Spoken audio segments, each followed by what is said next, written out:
Hello बच्चों, कैसे हैं आप लोग। गुड इवनिंग बेटा।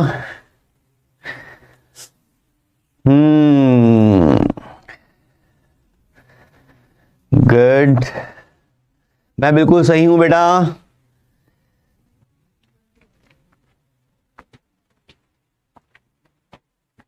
वेव ऑप्टिक्स आपका खत्म हुआ है और काफी आसान टॉपिक था। उम्मीद है आपने अच्छी तरह से कर लिया होगा। नमस्ते नमस्ते बेटा, मैं बिल्कुल सही हूं।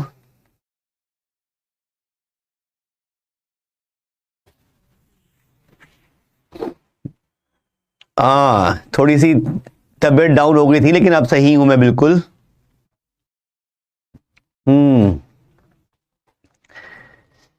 गुड इवनिंग बेटा, सबको गुड इवनिंग। आज हमने एक नया चैप्टर स्टार्ट करना है, सेमीकंडक्टर। थोड़ा सा थ्योरेटिकल है, लेकिन अगर उसके लॉजिक क्लियर हो गए तो काफी आसान चैप्टर है। छोटा सा चैप्टर है क्योंकि इसमें काफी कुछ कट गया। ट्रांजिस्टर का मेन बड़ा पोर्शन तो कट गया है, मेनली रह जाएगा सिर्फ डायोड्स तक और उसके बाद गेट्स। तो काफी आसान है बेटा, ठीक है। आसान, बहुत छोटा चैप्टर है, ज्यादा बड़ा नहीं है। हाँ, हम बहुत तेज भागेंगे नहीं, तसल्ली से पढ़ेंगे और हर चीज को समझेंगे, ठीक है। बिल्कुल निखिल, आपकी चैट विजिबल है। सेमी कंडक्टर, ज्यादा टाइम नहीं लगेगा बेटा। वेव ऑप्टिक्स समझनी है। क्यों भाई, ऐसा क्यों? डिफ्रैक्शन तो काफी आसान, और डिफ्रैक्शन में ज्यादा कुछ आता भी नहीं है बोर्ड में, थोड़ा बहुत ही आता है। खासकर वो सेंट्रल मैक्सिमा की विड्थ का पोर्शन जो है वो आता है, उसे ढंग से कर लेना, उस पर न्यूमेरिकल आ जाता है कभी कभी। मेन इंटरफेरेंस और यंग्स डबल स्लिट एक्सपेरिमेंट, ये दो चीजें इंपॉर्टेंट है वेव ऑप्टिक्स में जो जरूर करनी है।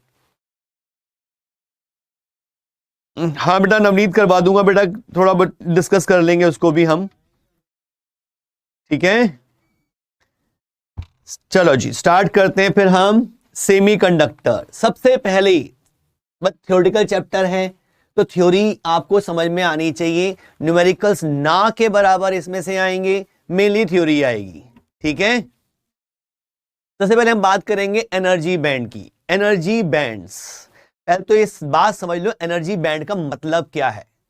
एनर्जी बैंड मतलब एनर्जी की रेंजेस। अगर मैं कहता हूं कि मेरे पास कुछ ऐसे पार्टिकल्स हैं जिनकी एनर्जी इस लेवल से इस लेवल तक कुछ हो सकती है, इस लेवल से इस लेवल तक कुछ हो सकती है, तो जो रेंज है उसे हम कहते हैं एनर्जी बैंड।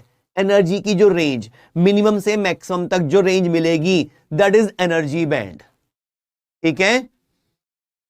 ठीक, पहले तो हम देखें बेटा, अगर आपने केमिस्ट्री में थोड़ा बहुत पढ़ रखा है उसी थोड़ा डिस्कस करें। आपने इलेक्ट्रॉनिक कॉन्फ़िगरेशंस लिखे होंगे कुछ एटम्स के, अबव प्रिंसिपल के हिसाब से। 1s में पहले भरते हैं, फिर 2s में, फिर 2p में, फिर 3s में, फिर 3p में। इस तरह से आपने एटम्स के अंदर इलेक्ट्रॉन्स को उनके ऑर्बिटल्स में फिल किया था। और आपको यह भी पता होगा कि हर ऑर्बिटल की अपनी एनर्जी लेवल, एक डिस्क्रीट वैल्यू होती है। और जब भी आप इलेक्ट्रॉन्स को फिल करते हैं तो उनके इंक्रीजिंग एनर्जी के इंक्रीजिंग ऑर्डर में भरते हैं, यानी कि सबसे पहले लीस्ट एनर्जी स्टेट में इलेक्ट्रॉन्स जाते हैं, फिर उससे ज्यादा एनर्जी लेवल पे जाते हैं, फिर उससे ज्यादा एनर्जी लेवल पे, जैसे जैसे जगह भरती रहती है उसके नेक्स्ट एनर्जी लेवल पे हम इलेक्ट्रॉन्स को फिल करते हैं, ठीक। जरा एक एग्जांपल से समझें। मान लो मैं कहता हूं कि सिलिकॉन ले लिया मैंने एक एटम। सिलिकॉन का एटॉमिक नंबर होता है 14। अगर मैं इसका इलेक्ट्रॉनिक कॉन्फ़िगरेशन लिखूं तो वो होता है 1s2 2s2। देख लेना भाई, केमिस्ट्री है, कोई गलती कर दूं तो बता देना मुझे। 1s2 2s2, 2p में आते हैं 6, 10 हो गए। फिर 3s2, उसके बाद बचेंगे 2 और, तो 3p2, यही आएंगे। ऐसे ही इलेक्ट्रॉनिक कॉन्फ़िगरेशन लिखते हैं अब वो प्रिंसिपल के अकॉर्डिंग जो आपने पढ़ा होगा, ठीक है। एसपीडीएफ के अकॉर्डिंग ही, लेकिन वो भी डिपेंड करता है कि किस एस के बाद कौन सा पी आएगा, होता उसके बाद पी के बाद डी आने के बाद वापस एस भी कई बार आ जाता है, वो खैर वो एक रूल है जो आपने पढ़ रखा है। इसमें देखें तो फर्स्ट ऑर्बिट में 2 इलेक्ट्रॉन है, सेकेंड ऑर्बिट में 8 है, थर्ड ऑर्बिट में 4 है, 4 ही बचे थे, वो थर्ड ऑर्बिट में गए, लेकिन उसमें एस ऑर्बिटल में गए हैं 2 और पी में गए हैं 2। यहां आपको पता होगा कि हर ऑर्बिटल की अपनी एक एनर्जी लेवल होता है, हर ऑर्बिटल का एक एनर्जी लेवल होता है, एक डिस्क्रीट वैल्यू होती है। अगर मैं एक आइसोलेटेड एटम लेके चलता हूं तो सब बिना रे ऑप्टिक्स पढ़े ये पढ़ सकते हैं? बिल्कुल बेटा, ये एक इंडिपेंडेंट टॉपिक है, इसका पिछले चैप्टर से कोई मतलब नहीं, बिल्कुल अलग चैप्टर है, कोई दिक्कत नहीं आएगी। अभी मैंने स्टार्ट ही किया है तो ऐसा कुछ ज्यादा निकला नहीं है आपका, अभी जस्ट स्टार्ट किया है, पहला ही चीज लिखी है मैंने अभी, ये इलेक्ट्रॉनिक कॉन्फ़िगरेशन ऑफ सिलिकॉन जिसका एटॉमिक नंबर 14 का है। ठीक, यहां तक तो सबको पता है भाई ये क्या चीज है, लेकिन यह भी पता है कि हर ऑर्बिटल की अपनी एक डिस्क्रीट वैल्यू होती है। अगर मैं एक आइसोलेटेड एटम की बात करता हूं, आइसोलेटेड एटम मतलब एक एटम है और उसके आसपास कुछ नहीं, तो कह सकते हो कि एस की अपनी एनर्जी है, पी की अपनी 1s की अपनी एनर्जी, 2s की अपनी एनर्जी, 2p की अपनी एनर्जी है, तो हर एक का एनर्जी का एक लेवल है। अब मैं यहां पे एक आपको ग्राफ दिखा रहा हूं और बता रहा हूं उस ग्राफ में चेंजेस किस तरह से आते हैं जब 2 एटम्स के बीच का डिस्टेंस चेंज होता है। जब पहले इसको ग्राफ को देखें, मैंने बनाई ये एक्सिस जिसमें मैं दिखा रहा हूं इंटर एटॉमिक स्पेसिंग, यानी कि 2 एटम्स के बीच का गैप, वो इस एक्सिस में दिखा रहे हैं, और इस एक्सिस में दिखा रहे हैं एनर्जी लेवल।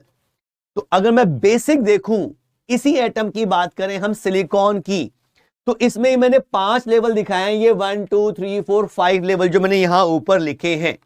इनमें एटम इलेक्ट्रॉन्स जो हैं वो कैसे कैसे हैं वो भी आपको नजर आ रहे हैं। इसमें 2 इलेक्ट्रॉन हैं, फिर ये 2, ये कौन कौन से हैं जरा ये भी देख लो, 1s 2s 2p 3s 3p, ये इनके एनर्जी लेवल्स हैं। क्योंकि जब इलेक्ट्रॉन फिल होते हैं तो सबसे पहले 1s में जाएंगे, जब वो भर गया फिर 2s में जाएंगे, फिर वो भर गया फिर 2p में, वो भी भर गया फिर 3s में, फिर बचे हुए 3p में गए। ठीक है, ये तो आपने कर रखा है। ये जो एनर्जी लेवल दिखा रखे हैं, ये क्या दिखा रखे हैं एनर्जी लेवल, कि 1s की एनर्जी इतनी है, यानी कि इन इलेक्ट्रॉन जो इलेक्ट्रॉन इस ऑर्बिटल में है उनका एनर्जी इतनी है, 2s की इतनी, 2p की, 3s की, 3p की, हर एक की डिस्क्रीट वैल्यू है। लेकिन ये तब होती है जब 2 एटम्स के बीच का डिस्टेंस बहुत ज्यादा है, या मैं कह दूं कि इस पर दूसरे एटम का कोई फर्क नहीं पड़ रहा, इतनी दूर है कि उसका फर्क ही नहीं पड़ रहा। ग्राफ क्लियर नहीं दिख रहा? अभी मैं इसकी जरा ठीक करवाता हूं इसका जरा बेटा।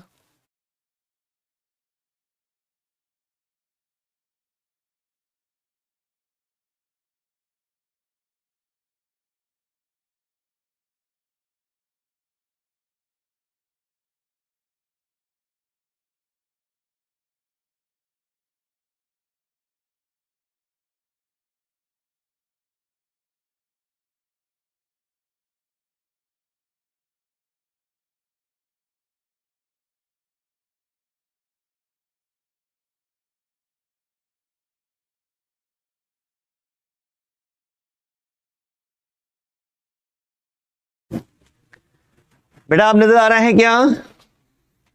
बिल्कुल सचिन, आपकी चैट विजिबल है क्या? अब सबको क्लियर है? ये देख पा रहे हैं आप ये ग्राफ को? अमिता शर्मा, बिल्कुल बेटा।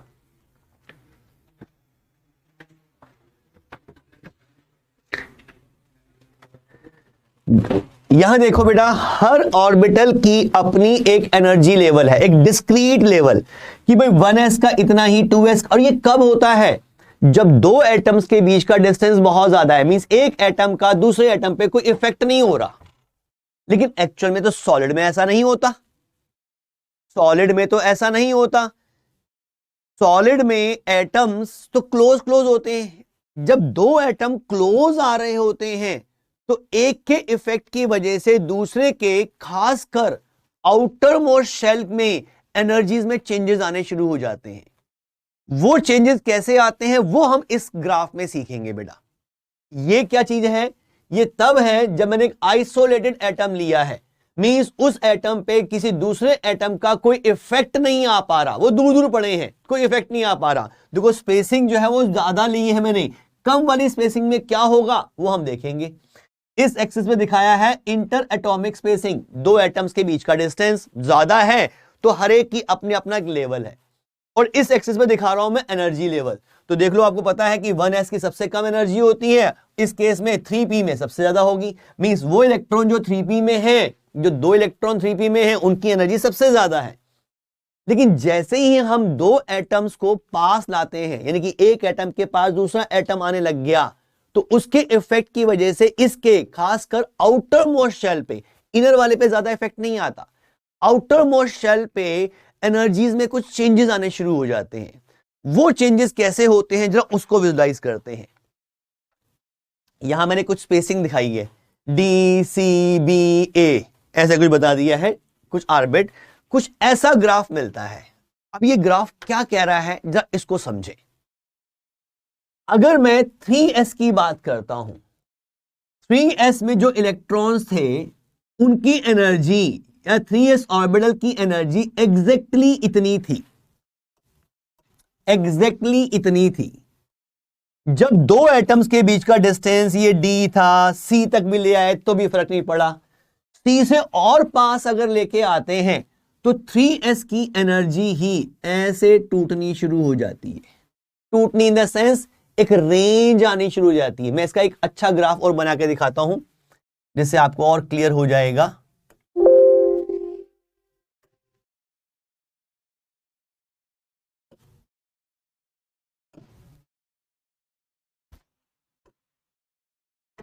फिर हम उस पे ग्राफ पे आएंगे जो आपको एग्जाम में बनाना पड़ेगा। ये मैंने मान लिया है स्पेसिंग, और इधर ले ली है मैंने एनर्जी। मैं लास्ट के दो ऑर्बिटल की ही बात करूं, मेनली हमारे लिए वही इंपॉर्टेंट है, 3s जिसमें दो इलेक्ट्रॉन और 3p जिसमें दो इलेक्ट्रॉन है। हमें पता है कि 3s की एनर्जी एग्जैक्टली इतनी है और 3p की एनर्जी एग्जैक्टली इतनी है जब दो एटम्स के बीच का डिस्टेंस बहुत ज्यादा है। लेकिन जैसे ही डिस्टेंस हम एक पर्टिकुलर रेंज से कम करते हैं तो क्या होता है, यही एनर्जी लेवल एक रेंज में कन्वर्ट हो जाता है। ऐसे ये 3p का भी एक रेंज में कन्वर्ट हो जाएगा। इस रेंज का मतलब क्या है, अगर मैं इस स्पेसिंग पे देखूं, ये स्पेसिंग को अगर मैं कंसीडर करूं, तो जब दो एटम्स के बीच का डिस्टेंस इतना होगा तब क्या हो रहा है कि 3s के जो 3s ऑर्बिटल में जो इलेक्ट्रॉन्स हैं या 3s ऑर्बिटल की जो एनर्जीज हैं, वो एनर्जी यहां से यहां तक कुछ है, कितनी है एग्जैक्ट नहीं पता, वो एक रेंज में कन्वर्ट हो गई है। अभी भी ब्राइटनेस ज्यादा है क्या? अब तो ब्राइटनेस कम कर दी है।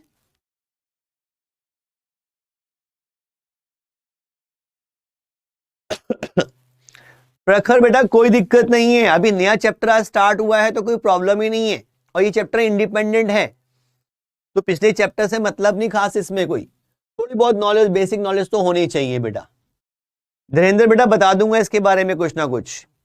मैं बेटा अभी स्टार्ट किया है, फिर से बता रहा हूं, फिर समझ लो इसको। 3s ऑर्बिटल की अपनी एनर्जी थी जब दो एटम्स दूर दूर थे, जब पास लाते हैं तो इसके इंटरेक्शन की वजह से इसके आउटर मोस्ट ऑर्बिटल में, ऑर्बिट में जो ऑर्बिटल्स हैं, जो इलेक्ट्रॉन्स हैं, उनकी एनर्जीज चेंज होनी शुरू हो जाती हैं। पहले तो इसकी एक डिस्क्रीट वैल्यू थी, एक फिक्स वैल्यू थी, भाई 3s में जितने भी इलेक्ट्रॉन होंगे, ऑर्बिटल जो है उनकी एनर्जी इसी रेंज में है। लेकिन जब डिस्टेंस कम किया तो वो एक रेंज में कन्वर्ट हो गई, मींस यहां से यहां तक कुछ एनर्जी होगी, एग्जैक्ट नहीं पता। जैसे जैसे हम दो एटम्स के बीच के डिस्टेंस को कम करते जा रहे हैं, ये रेंजेस बढ़ती जा रही हैं और ये आके ऐसे जाके किसी एक पोजीशन पे आके मिक्स हो गई। मींस अगर मैं इस डिस्टेंस की बात करूं, इस डिस्टेंस पे क्या होगा, हमें यही नहीं पता चल रहा कि कौन सा 3s कौन सा 3p। हमें यह समझ में आ रहा है कि 3s और 3p की एनर्जी यहां से यहां तक कुछ है, इस रेंज में है। कौन सा 3s कौन सा 3p ये समझ ही नहीं आ रहा। ये तो चीज आपने केमिस्ट्री में पढ़ी होगी, एक हाइब्रिडाइजेशन। हाइब्रिडाइजेशन पढ़ा है क्या?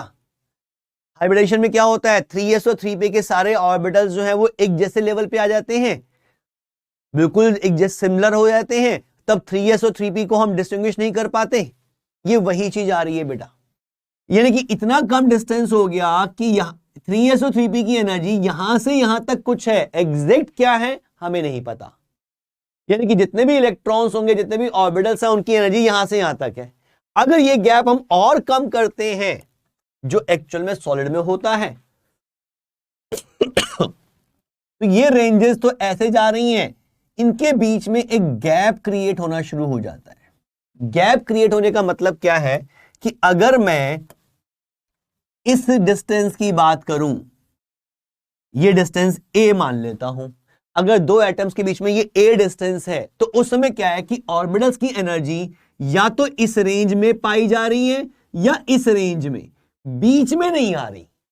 लेकिन कौन सा 3s का था, कौन सा 3p का, ये तो पता ही नहीं, अब वो तो मिक्स हो गए, फिर से एक गैप बन गया। एक गैप कैसा बन गया, या तो इस रेंज में ऑर्बिटल की एनर्जी है या इस रेंज में ऑर्बिटल की एनर्जी है, बीच में नहीं आ रही। ये नीचे वाले पार्ट को जो हमने नाम दिया, इसको नाम दिया हमने वैलेंस बैंड, और इस पार्ट को हमने, इस रेंज को, इस एनर्जी बैंड को नाम दिया हमने कंडक्शन बैंड।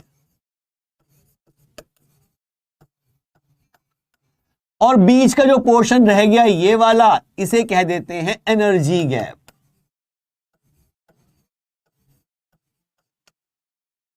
और एटम्स में के बीच में जो डिस्टेंस होता है इन सॉलिड, एक्चुअल में वो लगभग इतना होता है।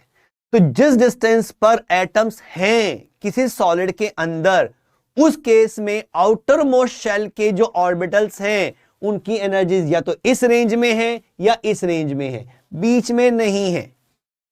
ये स्ट्रक्चर मिलता है, इसे हम कहते हैं एनर्जी बैंड्स। क्या एनर्जी बैंड समझ में आ रहे हैं क्या है? अब इन्हें ऐसा ही नाम क्यों दिया गया, इसका भी एक लॉजिक है, वो भी समझते हैं बेटा। यही डायग्राम यहां दिखा रखा है।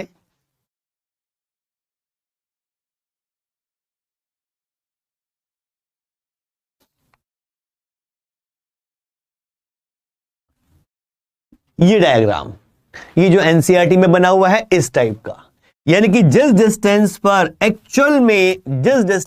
एक्चुअल में दो एटम्स होते हैं सॉलिड में, उस समय यहां पर एनर्जी लेवल होगा या यहां एनर्जी लेवल है, बीच में कोई ऑर्बिटल की एनर्जी नहीं है।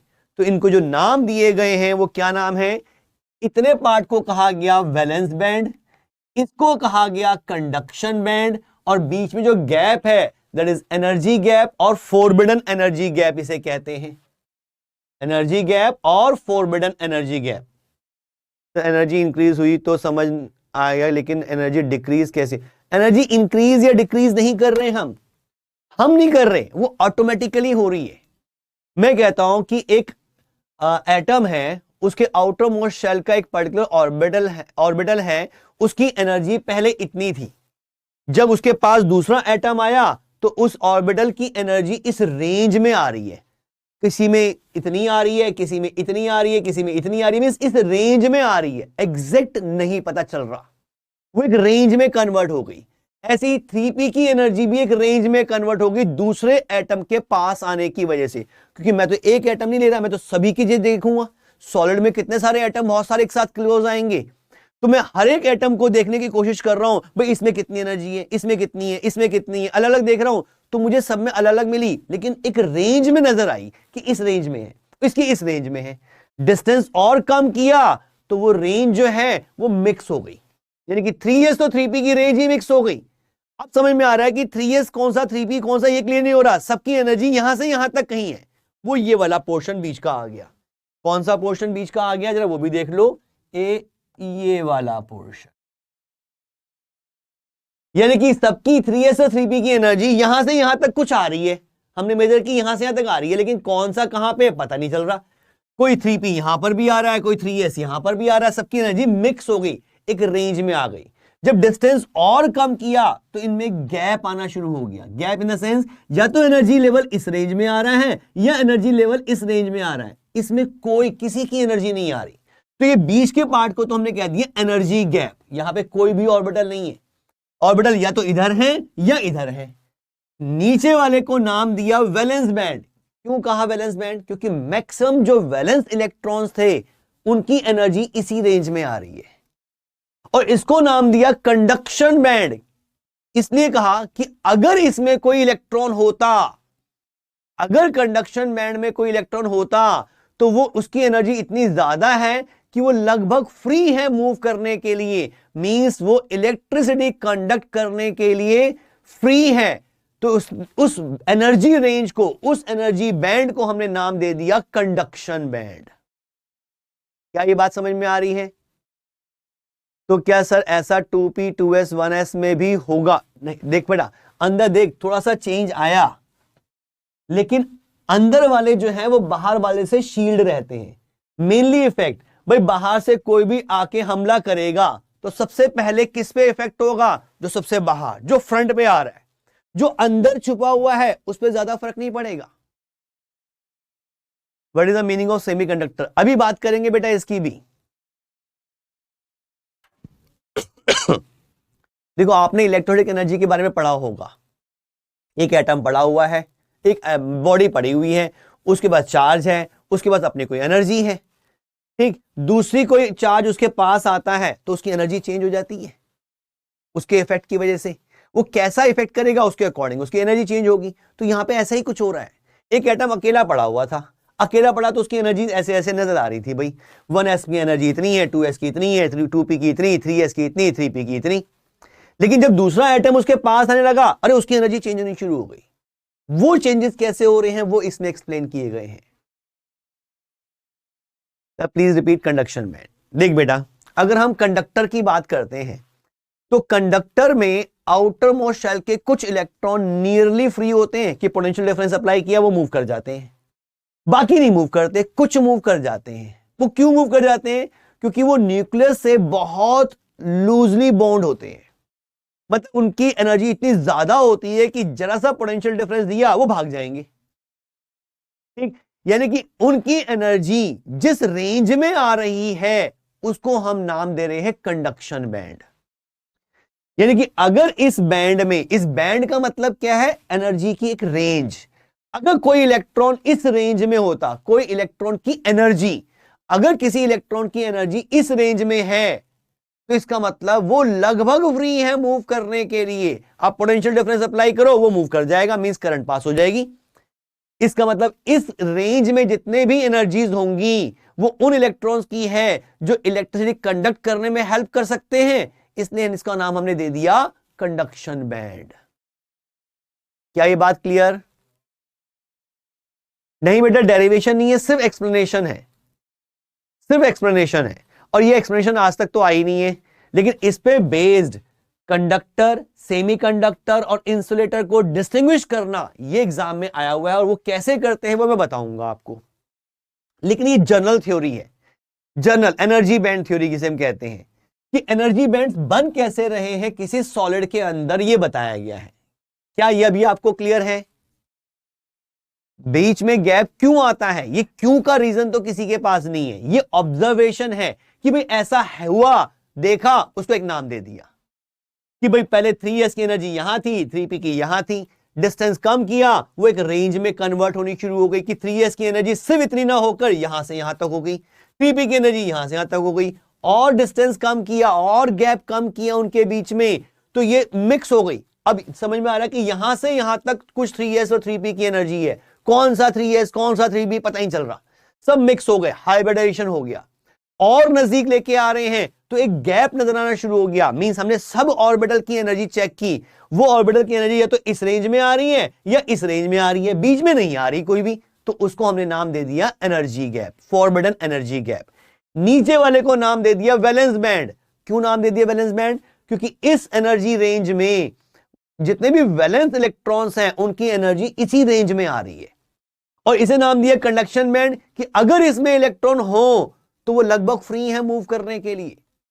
वो लगभग फ्री है मूव करने के लिए, मींस वो इलेक्ट्रिसिटी कंडक्ट करने में हेल्प करेंगे, इसलिए इसको नाम दे दिया कंडक्शन बैंड। क्या ये बात क्लियर?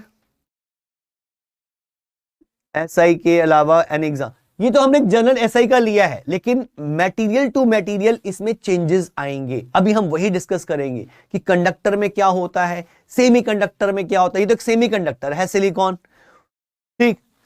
कंडक्टर लेंगे तो केस में थोड़ा सा चेंज, इंसुलेटर लेंगे तो थोड़ा और चेंज आएगा इसमें। वो कैसे होगा वो समझ में आएगा बेटा। इसमें गैप नहीं हो तो प्रकाश कंडक्टर में ऐसा ही होता है, मैं वही बताऊंगा अभी। अभिनव कह रहा है ग्राफ नहीं समझ में आ रहा। ग्राफ बेटा बता रखा है एनर्जी का, इस एक्सिस पे दिखाई है एनर्जी, और ये एक्सिस दिखाया है जिसमें एटम्स के बीच का गैप दिखाया है। अगर एटम्स के बीच की स्पेसिंग ज्यादा है तो आपको डिस्क्रीट वैल्यू जो आइसोलेटेड एटम में होनी चाहिए वो नजर आती है, लेकिन जैसे ही एटम्स के बीच का डिस्टेंस कम होना शुरू हो जाता है, किसी भी एटम के आउटर मोस्ट शेल के जो ऑर्बिटल्स हैं, जो इलेक्ट्रॉन्स हैं, उनकी एनर्जी चेंज होती है। अंदर वाले में ज्यादा इफेक्ट नहीं आता, ना के बराबर इफेक्ट। देखो उनकी तो लगभग वैसी ही चल रही है। और क्वाइट ऑब्वियस ही बात है कि भाई पहले फर्स्ट ऑर्बिट है, फिर सेकंड ऑर्बिट, फिर थर्ड ऑर्बिट में इलेक्ट्रॉन्स भी हैं, सेकंड में भी है, फर्स्ट में भी है। बाहर से कोई इफेक्ट आएगा, सबसे पहले इफेक्ट तो आउटर मोस्ट ऑर्बिट पे ही आएगा। तो आउटर मोस्ट ऑर्बिट के इलेक्ट्रॉन्स, उनके ऑर्बिटल्स की एनर्जीज कैसे चेंज हो रही हैं वो इस ग्राफ में बताया गया है। रिपीट, फिर समझ लो, इंपॉर्टेंट पार्ट है, समझना जरूरी है। इसमें ज्यादा एक्सप्लेन करने के लिए नहीं आता, लेकिन समझ में आना जरूरी है कि हो क्या रहा है ये। जब हम दो एटम्स के बीच, या हम कहें कि जो सॉलिड हम ले रहे हैं उसमें पहले एटम्स बहुत दूर दूर थे, सॉलिड बना रहे हैं उससे हम, तो एटम्स पास आ रहे हैं। जैसे ही एटम्स पास आने शुरू होते हैं, मींस ये गैप कम होना शुरू होता है, 3s और 3p जो आउटर मोस्ट ऑर्बिट के ऑर्बिटल्स हैं, उनकी एनर्जीज एक रेंज में कन्वर्ट होनी शुरू हो जाती है। मींस में एक डिस्क्रीट वैल्यू लेने की रहने की बजाय एक रेंज में कन्वर्ट होती है, एक रेंज में कन्वर्ट हो जाती है, ठीक है। और नजदीक लाते हैं तो उनमें एक वो मिक्स 3s और 3p ही मिक्स हो गए। पता ही चल रहा कि कौन सा 3s की एनर्जी, कौन सी 3p की एनर्जी। यहां से यहां तक एनर्जीज आ रही हैं उन ऑर्बिटल्स की, और गैप कम होता कर रहे हैं सॉलिड बनाते समय। तो जब गैप कम कर रहे हैं तो उनमें भी एनर्जीज के लेवल में एक गैप आ गया। मींस एक बीच में एक गैप नजर आ रहा है जहां पे कोई ऑर्बिटल की एनर्जी नहीं आ रही। ऑर्बिटल्स की एनर्जी या तो इस रेंज में आ रही है या इस रेंज में आ रही है। ऊपर रेंज को नाम दिया हमने कंडक्शन बैंड, नीचे वाले को नाम दिया वैलेंस बैंड, और बीच के गैप को कह दिया सिंपल एनर्जी गैप या फॉरबिडन एनर्जी गैप। क्या ये क्लियर?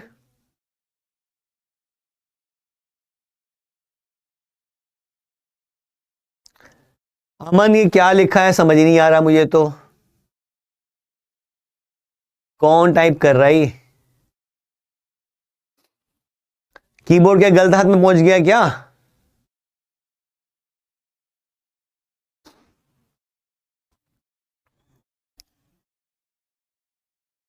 कौन सा इलेक्ट्रॉन किस बैंड में जाएगा? देख बेटा, वैलेंस इलेक्ट्रॉन की एनर्जीज जिस रेंज में आ रही है उसको तो वैलेंस बैंड ही कहेंगे। कंडक्शन बैंड मतलब वो एनर्जी रेंज जिसमें कोई भी इलेक्ट्रॉन हो तो वो फ्री है लगभग मूव करने के लिए, उसे कंडक्शन बैंड कहेंगे, ठीक है। अब यहां पे आपको अभी नेक्स्ट बताता हूं तो और क्लियर हो जाएगा। इसी का डायग्राम मैंने अपने हाथ से बना के दिखाया था कि किस तरह से चेंज हो रहा है ये। यहां देखो, कंडक्टर, सेमीकंडक्टर और इंसुलेटर्स, इनमें एनर्जी बैंड कैसे बनते हैं अभी आपको क्लियर हो जाएगा ये क्या है। अगर मैं कंडक्टर की बात करूं, आयुष्मान कोई दिक्कत आ रही है बेटा? आपके इस इमोजी का मतलब मुझे समझ में नहीं आ रहा। भाग्यश्री, बिल्कुल चैट विजिबल है बेटा। देखो कंडक्टर में क्या होता है, कंडक्टर में एक बैंड वैलेंस बैंड, और मजेदार बात ये, इसमें एनर्जी गैप ही नहीं होता। कंडक्टर में वैलेंस बैंड और कंडक्शन बैंड ओवरलैप कर रहे होते हैं। ये वैलेंस बैंड है और इतना कंडक्शन बैंड, देखो ये बीच का पोर्शन जो है ये ओवरलैप कर रहा है जहां पे इलेक्ट्रॉन्स भी हैं। देखो बैंड से थोड़ा सा कंफ्यूजन बच्चों के क्रिएट होता है, उसे पहले क्लियर कर लो। बैंड्स का मतलब कोई पोजीशंस नहीं है, बैंड्स का मतलब है एनर्जी की रेंजेस, एनर्जी की रेंज। अब मैं कहता हूं कि एक एटम है, जब मैं कंडक्टर का ही एग्जांपल लूं, एक एटम है जिसके आउटर मोस्ट शेल के इलेक्ट्रॉन्स की जो एनर्जी की रेंजेस होंगी उसे तो मैं कहूंगा वैलेंस बैंड। लेकिन आउटर मोस्ट शेल के कुछ इलेक्ट्रॉन्स ऐसे भी हैं जो लगभग फ्री हैं मूव करने के लिए। कंडक्टर में तो होता है ऐसा, आप पोटेंशियल डिफरेंस अप्लाई करो, इलेक्ट्रॉन भाग जाते हैं, मींस वो मूव करना शुरू कर देते हैं, इसका मतलब उनकी एनर्जी बहुत ज्यादा है। तो वैलेंस बैंड के कुछ इलेक्ट्रॉन्स, उनकी एनर्जी बहुत ज्यादा है, वो लगभग फ्री है मूव करने के लिए, तो वो तो कंडक्शन बैंड में भी आ रहे हैं। इसका मतलब कंडक्टर के अंदर वैलेंस बैंड और कंडक्शन बैंड, अरे ये ओवरलैप कर रहे होते हैं।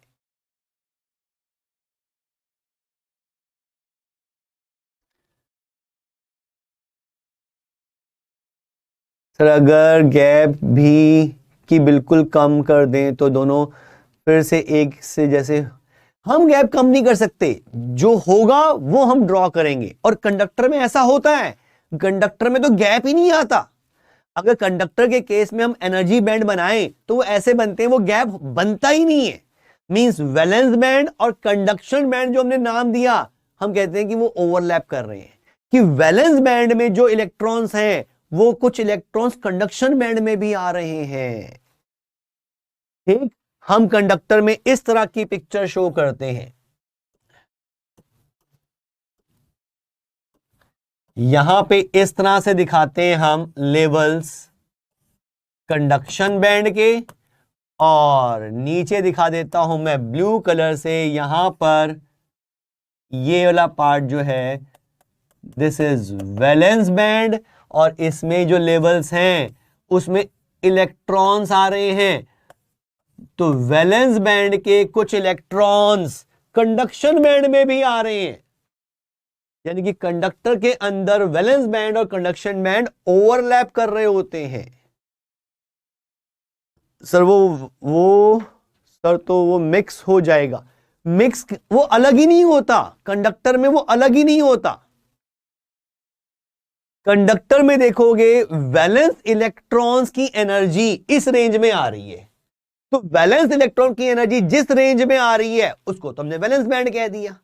लेकिन वैलेंस इलेक्ट्रॉन में से कुछ इलेक्ट्रॉन ऐसे भी हैं जिनकी एनर्जी इतनी ज्यादा है कि वो इलेक्ट्रिसिटी कंडक्ट करने में हेल्प करेंगे, यानी कि उन इलेक्ट्रॉन्स को मैं कह सकता हूं कि वो कंडक्शन बैंड में भी आ रहे हैं।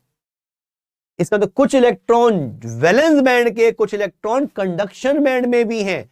तो हम कंडक्टर्स में कहते हैं कि कंडक्शन बैंड और वैलेंस बैंड ओवरलैप कर रहे होते हैं। क्या ये बात क्लियर? डीप थ्योरी है, एग्जाम में ये आ चुका है, एग्जाम में आ चुका है बोर्ड एग्जाम में, कि कंडक्टर, सेमीकंडक्टर, इंसुलेटर्स को एनर्जी बैंड थ्योरी के अकॉर्डिंग डिस्टिंग्विश करो। क्या होता है? तो पहले तो हमने समझा कंडक्टर में क्या हो रहा है, अब जरा चले सेमीकंडक्टर में। सेमीकंडक्टर में बैंड्स बनते हैं अलग अलग, वैलेंस बैंड और कंडक्शन बैंड, लेकिन उनमें जो गैप होता है, फॉरबिडन एनर्जी गैप, वो काफी कम होता है, नियर अबाउट 1 इलेक्ट्रॉन वोल्ट का गैप होता है। 1 इलेक्ट्रॉन वोल्ट ये एनर्जी है, ठीक।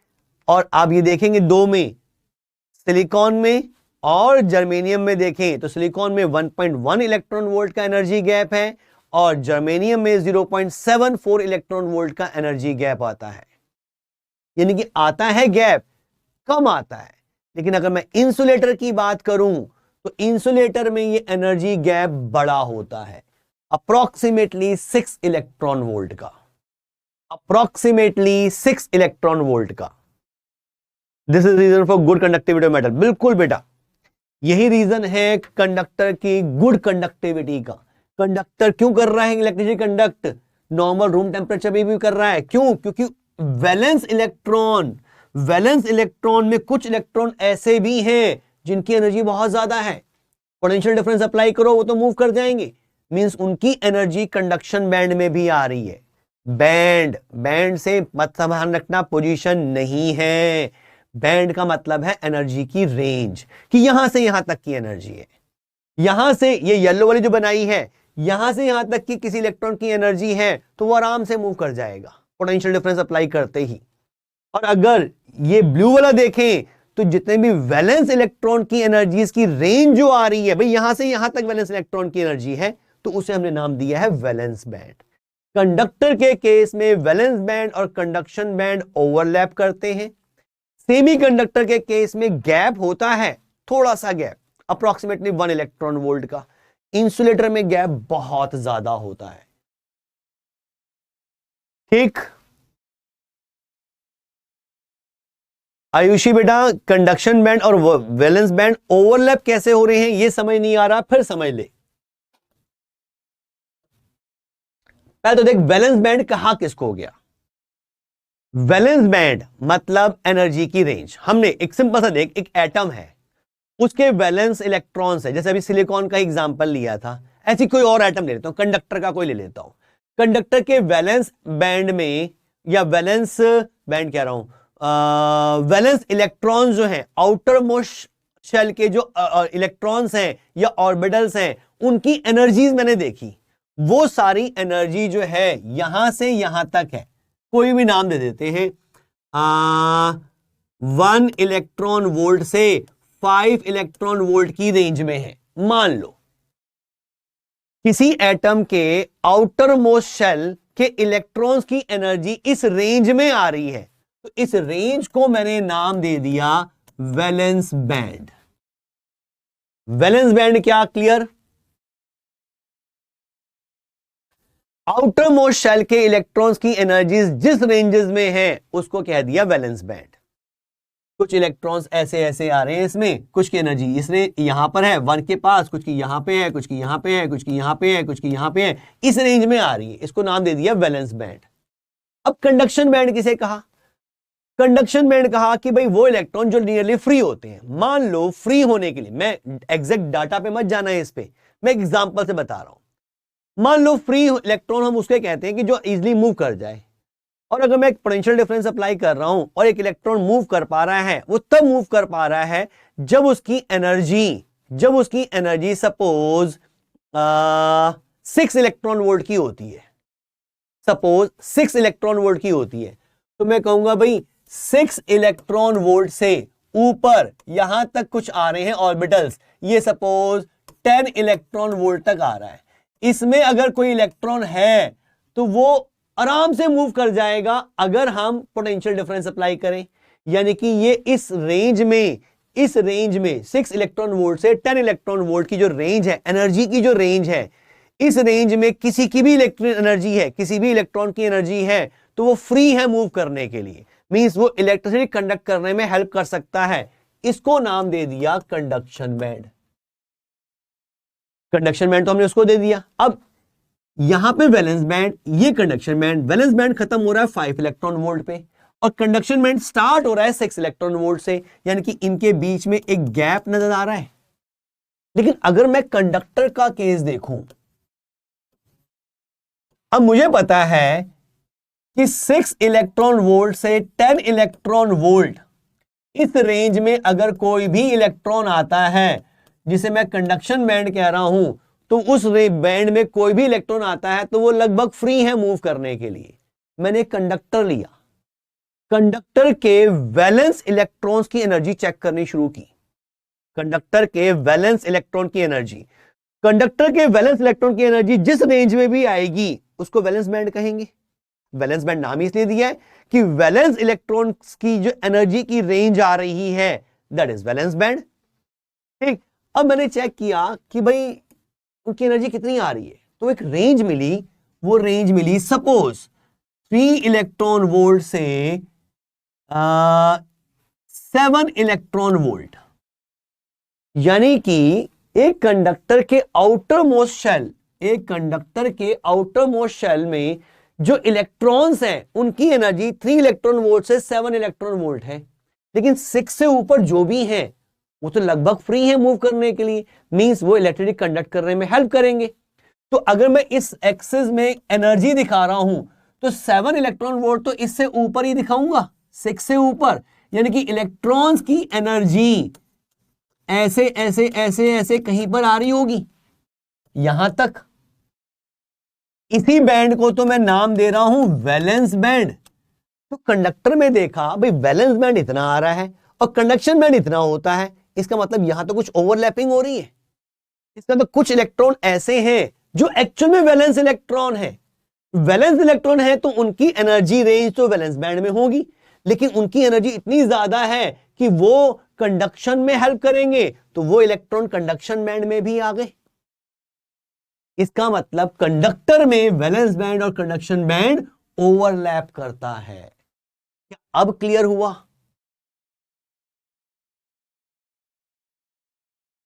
क्या ये क्लियर है बेटा? अब टेस्ट में कौन से चैप्टर आएंगे? अभी जो टेस्ट हो रहा है उसमें 2 चैप्टर आएंगे बेटा, ray optics and wave optics.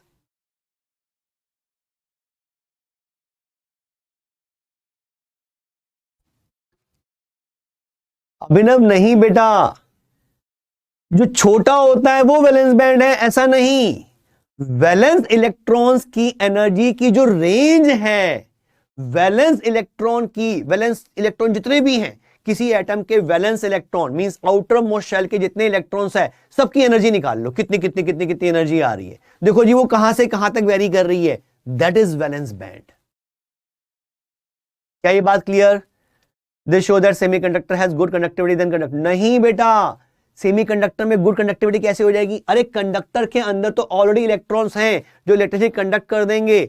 लेकिन अगर मैं बात करता हूं सेमीकंडक्टर की, तो उसमें कंडक्शन बैंड में इलेक्ट्रॉन्स ही नहीं है, सारे इलेक्ट्रॉन वैलेंस बैंड में है, और वैलेंस बैंड के इलेक्ट्रॉन्स की एनर्जी इतनी नहीं है कि वो कंडक्शन बैंड में हो। इसका मतलब अगर मैं पोटेंशियल डिफरेंस अप्लाई करूंगा तो कौन सा इलेक्ट्रॉन मूव करेगा? अरे कोई है ही नहीं मूव करने के लिए।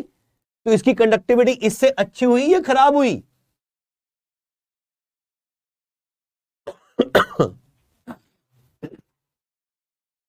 कंडक्टर की कंडक्टिविटी ज्यादा है, सेमीकंडक्टर की कंडक्टिविटी तो कम होगी। कंडक्टिविटी मींस जैसी पोटेंशियल डिफरेंस अप्लाई करो, इलेक्ट्रॉन्स मूव करने शुरू कर दें, तो कंडक्टर इसमें कर सकते हैं क्योंकि इलेक्ट्रॉन्स हैं जो कंडक्शन बैंड में भी आ रहे हैं। यहां तो कंडक्शन बैंड में कोई इलेक्ट्रॉन ही नहीं आ रहा, मींस किसी भी इलेक्ट्रॉन की एनर्जी इतनी ज्यादा है ही नहीं कि वो मूव कर सके, किसी इलेक्ट्रॉन की एनर्जी इतनी ज्यादा है ही नहीं कि वो मूव कर सके। तो जब मूव ही नहीं कर पा रहा तो करंट कैसे पास कर जाएगी? तो सेमीकंडक्टर की कंडक्टिविटी कंडक्टर से तो कम हुई। तो सेमीकंडक्टर में किसकी एनर्जी लिख रखी है? ये जो बीच में रख रखी है that is energy gap. Valence band और कंडक्शन बैंड में जो एनर्जी गैप है वो 1 इलेक्ट्रॉन वोल्ट का है,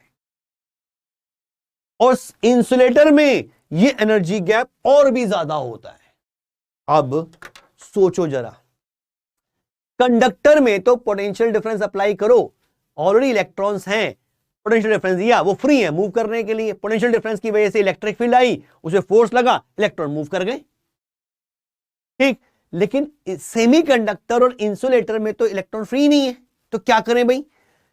इनकी एनर्जी तो कम है, वो इलेक्ट्रॉन जो मूव कर सकते हैं इजिली उनकी एनर्जी तो ज्यादा होनी चाहिए, तो हमें अपनी तरफ से एनर्जी देनी पड़ती है, हीट की फॉर्म में, इलेक्ट्रिक फील्ड की फॉर्म में हम एक्स्ट्रा एनर्जी सप्लाई करते हैं। तो सेमीकंडक्टर में अगर मैं एक्स्ट्रा एनर्जी देता हूं इन इलेक्ट्रॉन्स को, तो इनकी एनर्जी बढ़ सकती है, हो सकता है इनकी एनर्जी बढ़ के कंडक्शन बैंड में आ जाए, और जैसे ही कंडक्शन बैंड में आएंगे वो मूव करना शुरू कर देंगे, मींस वो इलेक्ट्रिसिटी कंडक्ट करना स्टार्ट कर देंगे। यानी कि सेमीकंडक्टर में अगर हमें इलेक्ट्रिसिटी पास करवानी है तो हमें कुछ ना कुछ ऐसे इलेक्ट्रॉन्स तो चाहिए जिनकी एनर्जी इस कंडक्शन बैंड की रेंज में आ रही हो, तो उसके लिए हमें एक्स्ट्रा एनर्जी देनी पड़ेगी। लेकिन कितनी? नियर अबाउट 1 इलेक्ट्रॉन वोल्ट, क्योंकि गैप तो 1 इलेक्ट्रॉन वोल्ट का ही है कि 1 इलेक्ट्रॉन वोल्ट के बराबर की एनर्जी दो तो कुछ इलेक्ट्रॉन इधर आ जाएंगे और इलेक्ट्रिसिटी कंडक्ट हो जाएगी। लेकिन सेमी इंसुलेटर के केस में देखें, इंसुलेटर के केस में तुम्हें बहुत ज्यादा एनर्जी देनी पड़ेगी। अरे गैप बहुत ज्यादा है, जब तक इलेक्ट्रॉन्स की एनर्जी इतनी ना बढ़ जाए कि वो लगभग फ्री हो जाए, मींस वो कंडक्शन बैंड में हो, तब तक वो मूव नहीं करेंगे। यानी कि इंसुलेटर में अगर हमें करंट पास करानी है तो हमें इलेक्ट्रॉन्स को बहुत ज्यादा एनर्जी सप्लाई करनी पड़ती है, जो प्रैक्टिकली इतनी आसानी से पॉसिबल नहीं होता। वो ही मूव करेगा। बिल्कुल बेटा, जिसकी एनर्जी ज्यादा होगी वही तो फ्री होगा, वही तो मूव कर पाएगा। जो अंदर बंधा हुआ है न्यूक्लियस के साथ, उसकी एनर्जी कम है, वो मूव नहीं कर सकता। धीरेन्द्र बेटा, डिपेंड करता है कि हमें किस पर्पस के लिए मटेरियल चाहिए, उसके अकॉर्डिंग हम चूज करते हैं। हमें कंडक्टर चाहिए या हमें सेमी कंडक्टर चाहिए या हमें इंसुलेटर चाहिए, वो तो हम आगे पढ़ेंगे। अभी तो हम देख रहे हैं कि इनके अंदर एनर्जी बैंड में क्या रिलेशन चल रही है। क्या ये क्लियर हो रही है चीजें? सर, हम टेम्परेचर बढ़ा के सेमीकंडक्टर में इलेक्ट्रॉन की क्वांटिटी बढ़ा सकते हैं। इलेक्ट्रॉन की क्वांटिटी नहीं, इलेक्ट्रॉन की एनर्जी बढ़ा सकते हैं, बिल्कुल बढ़ा सकते हैं। ये पूछा सर, कंडक्शन बैंड में कौन से इलेक्ट्रॉन आए? जिनके पास भी एनर्जी ज्यादा हो जाएगी हम कह देंगे वो कंडक्शन बैंड में आ गए। क्या ये सब क्लियर है? ये आपके एग्जाम में आ सकता है, ध्यान रखना है। क्वेश्चन आता है, distinguish conductor, semiconductor and insulator on the energy band theory. तो सिंपल आपको बताना है कि कंडक्टर के केस में वैलेंस बैंड और कंडक्शन बैंड ओवरलैप करते हैं, ऐसे बैंड बना के दिखा दोगे। सेमीकंडक्टर के केस में आप ऐसे एनर्जी बैंड दिखाते हो, यहां पे दिखाते हैं हम वैलेंस बैंड, ऊपर दिखाते हैं हम कंडक्शन बैंड, यहां से यहां तक, यहां से यहां तक, और बीच में दिखाते हैं एनर्जी गैप। और ये energy gap approximately 1 electron volt का हम लेके चलते हैं। यहां पे इलेक्ट्रॉन्स होते हैं, ऐसे इलेक्ट्रॉन्स दिखा दो। वैलेंस बैंड फिल्ड होता है, कंडक्शन बैंड एम्प्टी होता है। कंडक्शन बैंड एम्प्टी, गैप सिर्फ 1 इलेक्ट्रॉन वोल्ट का है। इंसुलेटर के केस में यही गैप हम ज्यादा दिखा देते हैं, इस तरह से। ये हमने दिखा दिया वैलेंस बैंड, यहां से यहां तक इसमें इलेक्ट्रॉन्स हैं, और यहां ऊपर दिखा दिया कंडक्शन बैंड, ये एम्प्टी है, और बीच का जो एनर्जी गैप है that is near about 6 electron volt ज्यादा होता है। आप ये सकते हो कि इन दोनों में ही कंडक्शन बैंड एम्प्टी है, लेकिन अगर मैं कंडक्टर की बात करूं तो कंडक्टर में कंडक्शन बैंड पार्शली फिल्ड है, कुछ इलेक्ट्रॉन तो कंडक्शन बैंड में भी है। वैलेंस बैंड तो कंप्लीटली फिल्ड है, कंडक्शन बैंड भी पार्शली फिल्ड है। Sir, why we do not use conductor in phone instead of semi? बेटा, इनकी अलग यूजेस हैं। आगे इलेक्ट्रॉन, अभी तो इस चैप्टर में हमारा सिर्फ बेसिक है सेमीकंडक्टर के बारे में। सेमीकंडक्टर ने बहुत ज्यादा चेंजेस किए हैं इलेक्ट्रॉनिक्स में। सेमीकंडक्टर यूज करके हमने बहुत स्लो काम फास्ट कर दिए हैं। ये तो आगे इलेक्ट्रॉनिक इंजीनियरिंग अगर जब करोगे तब पढ़ोगे, उसके बारे में पूरा पढ़ोगे।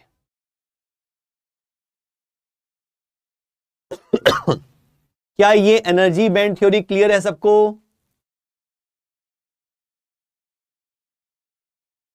सर, क्या बिटसेट के लिए एनसीईआरटी एनफ है जो आप पढ़ा? नहीं बेटा, बिटसेट के लिए तो एक्स्ट्रा प्रैक्टिस करनी पड़ेगी। थ्योरी क्लियर होती है यहां से, लेकिन न्यूमेरिकल्स की प्रैक्टिस आपको अलग से करनी पड़ेगी।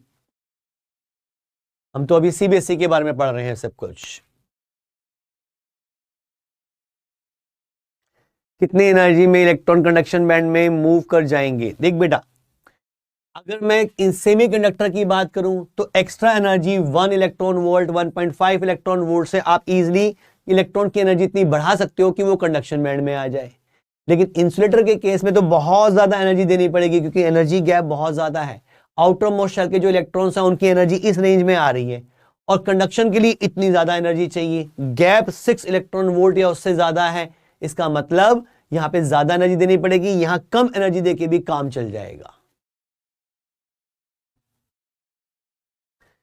डेफिनेशन बेटा एनसीईआरटी से देखो, वैसे तो कंडक्शन, सिंपल से डेफिनेशन ले सकते हो वैलेंस बैंड के लिए कि वैलेंस इलेक्ट्रॉन्स की एनर्जी की रेंजेस को हम वैलेंस बैंड कहते हैं, और इलेक्ट्रॉन की एनर्जी की वो रेंजेस जो इलेक्ट्रिसिटी कंडक्ट करने में हेल्प करते हैं उनको हम कंडक्शन बैंड कह देते हैं। तो it depends on mobility, mobility पे भी डिपेंड करता है। बिल्कुल बेटा, था कि कौन number of electrons per unit volume increase हो जाते हैं। हाँ बिल्कुल हो जाते हैं। सेमीकंडक्टर में एनर्जी देंगे तो इलेक्ट्रॉन्स की एनर्जी बढ़ेगी, फ्री इलेक्ट्रॉन्स जो कंडक्शन बैंड में आते हैं वो बढ़ जाएंगे, मींस उनकी रेसिस्टिविटी, रेसिस्टेंस डिक्रीज हो जाता है।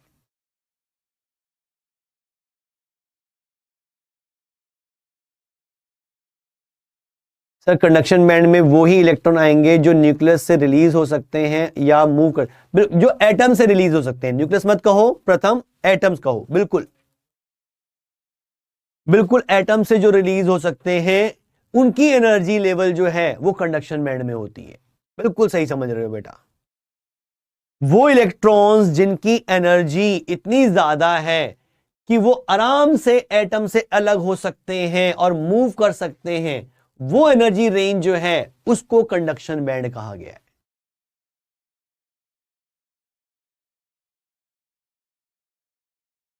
सर कंडक्शन में इलेक्ट्रॉन क्यों नहीं, बल्कि वैलेंस बैंड में ही क्यों? अच्छा, अरे ये तो सिंपल सा कॉन्सेप्ट है बेटा, सिंपल समझ। आज वर्धन पूछा था कि इसने, अभिषेक ने पूछा था, अभिषेक ने। गैप में इलेक्ट्रॉन होते नहीं, गैप में कोई इलेक्ट्रॉन नहीं होता। गैप तो वही है जहां पे कुछ भी नहीं, कोई एनर्जी लेवल नजर ही नहीं आ रही। वैलेंस इलेक्ट्रॉन की एनर्जी की जो रेंज है उसे नाम दिया गया है वैलेंस बैंड। वैलेंस इलेक्ट्रॉन की एनर्जी की रेंज को नाम दिया गया वैलेंस बैंड। कंडक्शन बैंड अलग से। कंडक्शन बैंड क्या है भाई? वो एनर्जी रेंज जिसके इलेक्ट्रॉन, अगर इलेक्ट्रॉन्स की एनर्जी उस रेंज में आ रही है तो वो एटम से अलग से निकल सकते हैं और इलेक्ट्रिसिटी कंडक्ट करने में हेल्प कर सकते हैं, उसे कह रहे हैं कंडक्शन बैंड। कंडक्टर के अंदर बहुत सारे ऐसे इलेक्ट्रॉन्स होते हैं जो एटम से निकल के आराम से इलेक्ट्रिसिटी कंडक्ट कर सकते हैं, लेकिन है तो वो वैलेंस इलेक्ट्रॉन ही, यानी कि उन इलेक्ट्रॉन की एनर्जी वैलेंस बैंड में भी आ रही है और कंडक्शन बैंड में भी आ रही है। सेमीकंडक्टर और इंसुलेटर में ऐसा नहीं होता। सेमीकंडक्टर में अगर मैं एब्सोल्यूट जीरो पे देखूं तो यहां पे कंडक्शन बैंड बिल्कुल खाली है, वो इलेक्ट्रिसिटी कंडक्ट नहीं करता, मींस कोई इलेक्ट्रॉन है ही नहीं जो मूव कर सके। लेकिन वैलेंस इलेक्ट्रॉन तो है, और वैलेंस इलेक्ट्रॉन की रेंज जो भी है वो वैलेंस बैंड। तो वैलेंस बैंड में तो इलेक्ट्रॉन है, लेकिन कंडक्शन बैंड में कोई इलेक्ट्रॉन नहीं आ रहा। सेम इंसुलेटर में आ रहा है।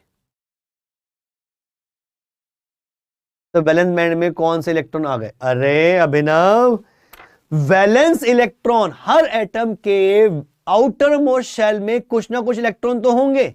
अगर इलेक्ट्रॉन नहीं है तो वो आउटर मोस्ट शेल किस बात की? तो उससे अंदर वाली शेल जो होगी वही आउटर मोस्ट होगी।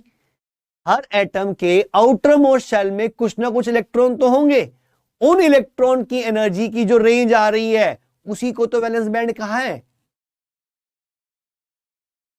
ठीक है सर, वो रेंज हर एटम के लिए अलग अलग होगी, बिल्कुल अलग होगी बेटा।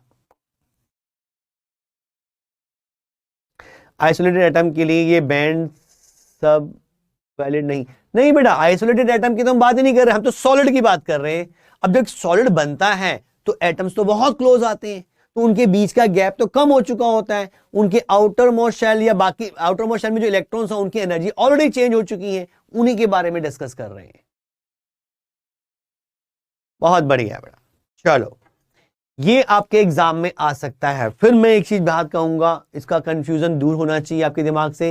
ये मत लेके चलना कि बैंड मतलब पोजीशन है। दिमाग में बच्चों के ये रहता है भाई ये वैलेंस बैंड है, ये कंडक्शन बैंड है, ये इलेक्ट्रॉन को उठा के यहां से यहां कर दिया तो वो कंडक्शन बैंड में आ गया। नहीं, अगर मैं देखूंगा एक इलेक्ट्रॉन पड़ा हुआ है कहीं पर, उसकी एनर्जी, मान लो मैं कहता हूं वैलेंस बैंड की जो रेंज है वो E1 से E2 तक है, और कंडक्शन बैंड की एनर्जी जो है वो E3 से E4 तक है। ठीक, अगर मैं कहता हूं कि एक इलेक्ट्रॉन है उसकी एनर्जी जो आ रही है वो E1 से E2 के बीच में आ रही है, मींस वो वैलेंस बैंड में है। हमने एक्स्ट्रा एनर्जी देनी शुरू की, इसकी एनर्जी बढ़नी शुरू हो गई, लेकिन यहां से हिला नहीं है, पड़ा वहीं हुआ है, एनर्जी बढ़ गई। एनर्जी की रेंज जो है अब वो कंडक्शन बैंड वाली एनर्जी पे आ गई, उस रेंज में आ रही है E3 से E4 में। तो मैं कह दूंगा कि ये इलेक्ट्रॉन अब कंडक्शन बैंड में है। कंडक्शन बैंड का मतलब पोजीशन नहीं है, कंडक्शन बैंड एनर्जी की रेंज है। क्या ये बात क्लियर?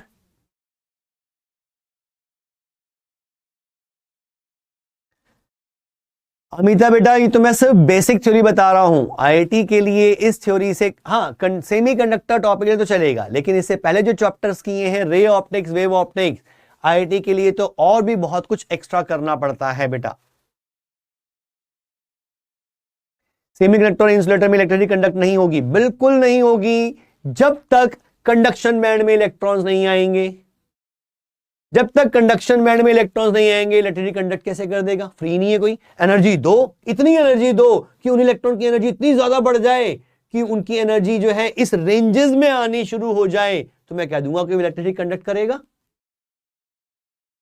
जेई के अलावा कोई ऑप्शन? ऑप्शन तो बहुत सारे हैं बेटा। क्या ये क्लियर? आगे चलें फिर। अब हम बात करेंगे थोड़ा सा प्योर सेमीकंडक्टर। प्योर सेमीकंडक्टर, इसमें इलेक्ट्रिसिटी कैसे कंडक्ट होती है ये हमें सीखना है। इसका दूसरा नाम है इंट्रिंसिक सेमीकंडक्टर। प्योर सेमीकंडक्टर और इंट्रिंसिक सेमीकंडक्टर मींस जिसमें कुछ भी हमने मिक्स नहीं किया, प्योर सेमीकंडक्टर ले लिया एक हमने, ठीक। After heating which one will be more good conductor और सेमीकंडक्टर? हीटिंग के बाद भी बेटा कंडक्टर में तो ऑलरेडी बहुत सारे इलेक्ट्रॉन, अगर मैं सिर्फ कंडक्शन की बात कर रहा हूं ऑब्वियसली कंडक्टर बेटर है सेमीकंडक्टर से, लेकिन हमें हर जगह पूरी कंडक्टिविटी नहीं चाहिए होती, हमें कंट्रोल्ड कंडक्टिविटी चाहिए होती है, तो वहां पे हमारी सेमीकंडक्टर बहुत हेल्प करते हैं। वीडियो बहुत पॉज हो रहा है, वीडियो पॉज तो नहीं होना चाहिए, आपके एंड पे कहीं नेटवर्क का इशू ना हो बेटा।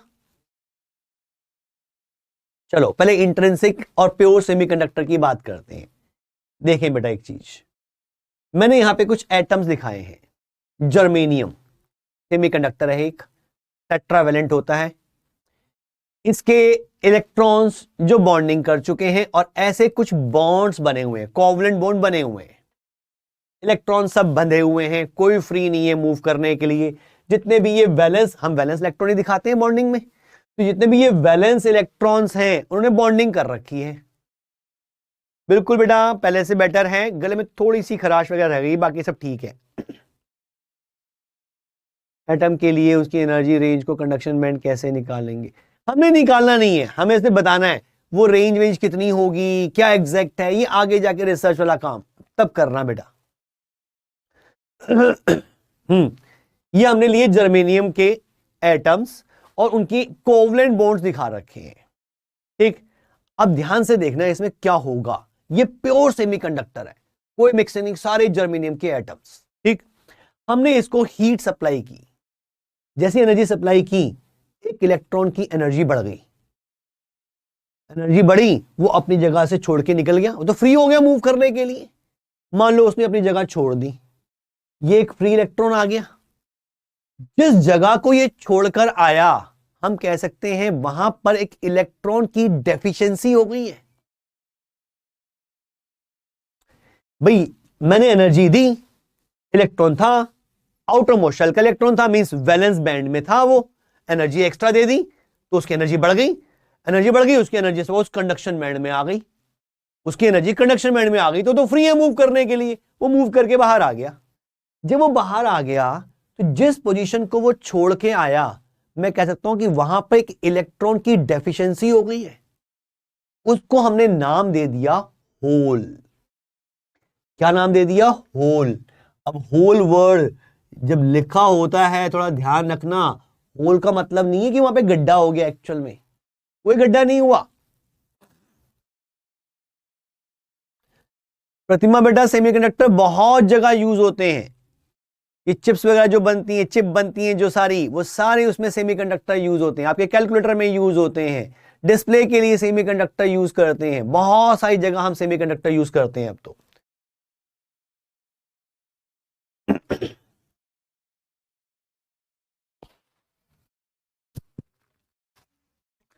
केमिस्ट्री में पढ़ा था सॉलिड स्टेट में, हाँ सॉलिड स्टेट में कुछ ना थोड़ा बहुत पढ़ा होगा। How impurities can be mix in semi. Dhirendra बेटा पढ़ेंगे हम इम्प्योर सेमीकंडक्टर भी पढ़ेंगे, जिसमें हम इम्प्योरिटीज ऐड करेंगे। पहले प्योर सेमीकंडक्टर के बारे में बात कर लें, वो उसमें इलेक्ट्रिसिटी कंडक्ट कैसे हो सकती है, कौन कौन कर सकता है, ये इंपॉर्टेंट पॉइंट है। बिल्कुल फोन में भी होते हैं सेमीकंडक्टर। सेमीकंडक्टर तो आजकल बहुत ज्यादा यूज हो रहे हैं, जितने भी इलेक्ट्रॉनिक इंस्ट्रूमेंट्स हैं सब में सेमीकंडक्टर यूज होता है। अब ध्यान से देखना बेटा, थोड़ा सा समझ लो इसको जरा। ये ओरिजिनल हमारा सेमीकंडक्टर, प्योर सेमीकंडक्टर, कोई मिक्सिंग नहीं। और इसके जितने भी इलेक्ट्रॉन्स ये दिखा रखे हैं वो आउटर मोस्ट शेल के ही दिखा रखे हैं, बॉन्डिंग तो वही कर रहे हैं, ठीक, कोवलेंट बॉन्ड बने हुए हैं। इन इलेक्ट्रॉन्स की एनर्जी वैलेंस बैंड में आ रही है, कंडक्शन बैंड बेचारा खाली पड़ा हुआ है। मींस उस एनर्जी रेंज में कोई इलेक्ट्रॉन नहीं है जो फ्री हो सके, जो मूव कर सके। हमने एक्स्ट्रा एनर्जी सप्लाई कर दी। जैसी एनर्जी सप्लाई की, देखो एक इलेक्ट्रॉन निकल के बाहर आ गया। ध्यान से देखना दोबारा से बेटा, जैसी एनर्जी दी हमने, ये इलेक्ट्रॉन निकल के बाहर आ गया। जहां से ये निकल के आया वहां पे इलेक्ट्रॉन की डेफिशिएंसी हो गई। जहां पे इलेक्ट्रॉन की डेफिशिएंसी है हमने उसको एक नाम दे दिया होल। गड्ढा नहीं है, इलेक्ट्रॉन की डेफिशिएंसी मतलब एक होल क्रिएट हो गया, हमने नाम दे दिया उसको। अब ये होल क्या करता है ये भी समझेंगे, ठीक। हमने थोड़ी और एनर्जी दी तो कुछ और इलेक्ट्रॉन भी निकले होंगे, जरूरी नहीं कि एक ही निकला, हो सकता और भी निकले हो। तो यहां से भी कोई इलेक्ट्रॉन निकल गया, ठीक है। यहां से भी एक इलेक्ट्रॉन निकल गया, यहां भी एक होल क्रिएट हो गया, ठीक। मैंने पोटेंशियल डिफरेंस अप्लाई किया तो ये जो इलेक्ट्रॉन फ्री हो गए हैं ये तो आसानी से मूव कर जाएंगे। ये इलेक्ट्रॉन जो फ्री हो गए हैं ये तो इजीली मूव कर जाएंगे। और आपने केमिस्ट्री में जरूर पढ़ा होगा कि इलेक्ट्रॉन जो मूव करते हैं या इलेक्ट्रॉन एक एटम से दूसरे एटम में अगर ट्रांसफर भी होते हैं तो जनरली वो सेम एनर्जी लेवल पे ही ट्रांसफर हो सकते हैं। अगर एनर्जी लेवल बहुत ज्यादा गैप है तो उनको बहुत ज्यादा एनर्जी देनी पड़ती है उस नए एनर्जी लेवल पे जाने के लिए, ठीक। यहां तो ये इलेक्ट्रॉन तो फ्री हो गए मूव करने के लिए, लेकिन अगर मैंने इसके अक्रॉस एक पोटेंशियल डिफरेंस अप्लाई किया, मान लो यहां कहता हूं पॉजिटिव, उधर नेगेटिव, तो इलेक्ट्रॉन जो है वो पॉजिटिव से अट्रैक्ट होंगे, तो इलेक्ट्रॉन तो इधर मूव करेंगे। लेकिन उस पॉजिटिव से तो बाकी इलेक्ट्रॉन भी अट्रैक्ट हो रहे हैं, अट्रैक्ट तो हो रहे हैं लेकिन वो मूव नहीं कर पा रहे क्योंकि बने हुए हैं न्यूक्लियस के साथ, उनकी एनर्जी कम है, वो फ्री नहीं है मूव करने के लिए। लेकिन ध्यान से देखो, अगर मैं थोड़ा सा इस तरह की सिचुएशन बनाऊं कि यहां पर कर दूं पॉजिटिव और यहां पर नेगेटिव, ऐसे पोटेंशियल डिफरेंस अप्लाई कर दिया, तो इलेक्ट्रॉन जो है वो पॉजिटिव की तरफ अट्रैक्ट होंगे, नेगेटिव से रिपेल होंगे, ठीक। भाई ये इलेक्ट्रॉन जो फ्री हो गए हैं ये तो आराम से मूव कर सकते हैं, इलेक्ट्रिसिटी कंडक्ट कर सकते हैं। लेकिन होल्स का क्या रोल, ये भी समझना जरूरी है। होल्स क्या कर रहे हैं, ये जो बाकी इलेक्ट्रॉन्स हैं जो बंधे हुए हैं, अभी जो बॉन्डिंग में इन्वॉल्व हैं, उनकी एनर्जी तो कम है, वैलेंस बैंड में है लेकिन एनर्जी कम है, फ्री नहीं है मूव करने के लिए। तो फोर्स तो उन पे भी लग रहा होगा इस पोटेंशियल डिफरेंस की वजह से, लेकिन वो मूव नहीं कर पा रहे। लेकिन ध्यान से देखो भाई, यहां की एनर्जी और ये जो होल क्रिएट हुए हैं इनकी एनर्जी तो लगभग सेम होगी, यानी कि यहां पे स्पेस में जो एनर्जी है और इनकी एनर्जी वो तो लगभग सेम होगी। तो इस पोटेंशियल डिफरेंस की वजह से हो सकता है कोई ये इलेक्ट्रॉन उठ के किसी और होल में चला जाए, फ्री नहीं हो सकता लेकिन सेम एनर्जी लेवल पे तो मूव कर सकता है अगर हम एक्स्ट्रा पोटेंशियल डिफरेंस प्रोवाइड कर रहे हैं। तो होता क्या है कि ये इलेक्ट्रॉन निकल के इस होल में आ गया। ध्यान देना, पीछे वाले केस में ये बॉन्ड टूटा हुआ है, इनकम्प्लीट बॉन्ड है, इनकम्प्लीट बॉन्ड है, यहां पे एक होल क्रिएट हो चुका है, यहां पे एक होल क्रिएट हो चुका है, यहां से एक इलेक्ट्रॉन जा चुका है, यहां से एक इलेक्ट्रॉन जा चुका है।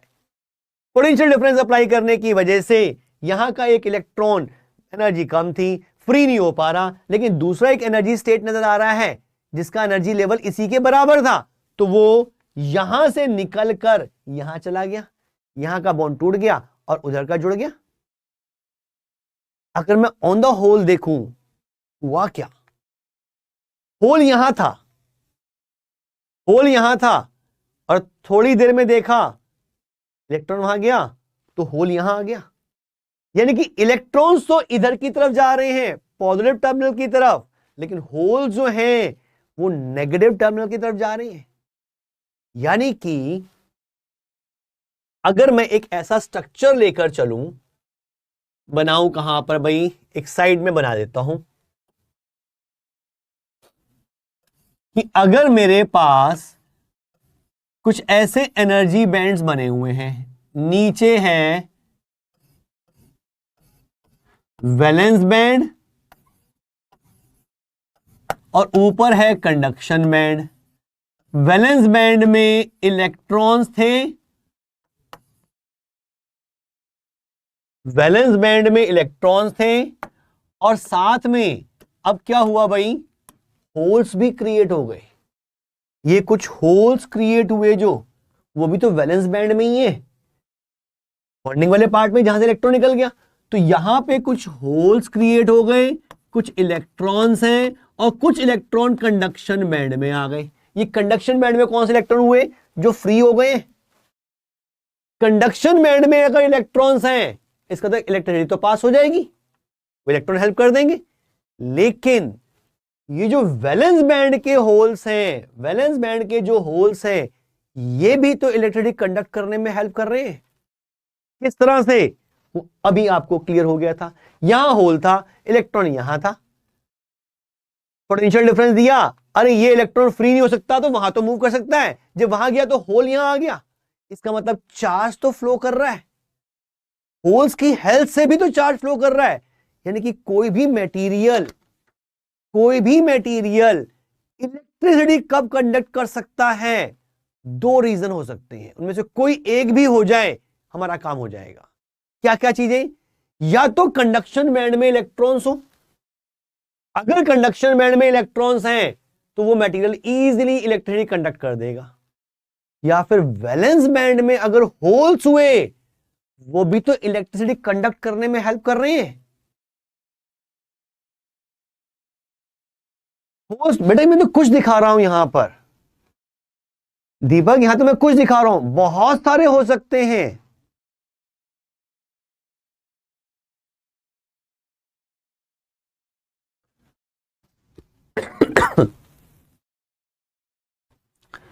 एनर्जी लेवल तो सेम होता है, तो फिर एक इलेक्ट्रॉन पे ही होल क्यों आता है। इलेक्ट्रॉन पे होल नहीं आया है बेटा, यहां पर जो डेफिशिएंसी है उसको मैंने, जहां पे बॉन्ड बने हुए हैं, क्या यहां पे कोई एक्स्ट्रा इलेक्ट्रॉन घुस सकता है, नहीं। अरे उसे तो अपना ऑक्टेट पूरा करना था, कर रखा है उसने, वहां तो और इलेक्ट्रॉन नहीं आ सकता।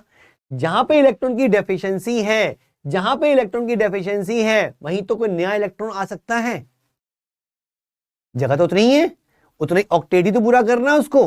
तो ये एक इलेक्ट्रॉन यहां से यहां चला गया, तो मैं ये भी कह सकता हूं कि इलेक्ट्रॉन इधर गया, इसका मतलब क्या होल यहां आ गया, ऐसा भी कह सकता हूं। इसका मतलब किसी मटेरियल में अगर कंडक्शन बैंड में इलेक्ट्रॉन्स हैं, मींस वो फ्री इलेक्ट्रॉन्स हैं, तो वो इलेक्ट्रिसिटी कंडक्ट करने में हेल्प करेंगे। उसके अलावा अगर वैलेंस बैंड में होल्स हैं, वो होल्स भी इलेक्ट्रिसिटी कंडक्ट करने में हेल्प कर रहे हैं, क्योंकि उनकी हेल्प से भी चार्ज फ्लो कर पा रहा है।